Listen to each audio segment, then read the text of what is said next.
Ang sulat kamay na liham nasa papel na may seal o tatak ng Malacanang ang nakasaad na petsa, January 25, 1937 o 2 taon matapos siyang mailuklok na Pangulo ng Pilipinas. My beloved sweetheart, I am fast off the ship, and while baby and Nini are having their breakfast, I am writing to you. Nakikita mo doon, super charming siya. Nag-umpisa siya na inaalagaan niya yung 2 anak na babae niya.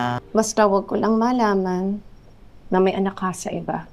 Pero sa mga sumunod na pahina, tila mapapansin na nagkatampuhan ng mag-asawa. Binanggit kasi ni Quezon sa liham ang paglalayas daw ni Aurora na nagbigay sa kanya ng kahihiyan sa Malacanang. You left for Baguio without saying goodbye to me. You placed me in an embarrassing position. Di ba lumaya si Doña Aurora, nagtampuhan about the ballerina. Siya lang ang hindi nakakaalam na umalis siya sa Malacanang. So I guess may halo ng sama ng loob talaga doon at pahiya.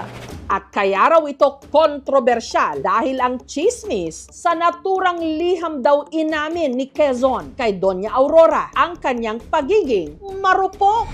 If you really think that I love you less, please don't doubt me. I have my weaknesses, as you know. And you know also that accepting the case of that ballerina, my weakness in this respect have not been serious. Ito ay isang pagpapatunay na ng isang bagay na matagal nang alam at bulong-bulungan ng taong bayan. Pero wala lang tayong parang direct quote from him. Dito, makikita mo, primary source. May pag-amin na mahina nga ako sa ganito. Tapos ang dami niyang binanggit ng mga insidente. Maliban sa ballerina na di umano nakarelasyon ni Quezon, may isa pang babaeng binanggit sa liham. When you insinuated later that I was in illicit relation with a girl that was a government pensionada, I resented the insinuation. We don't know sa UP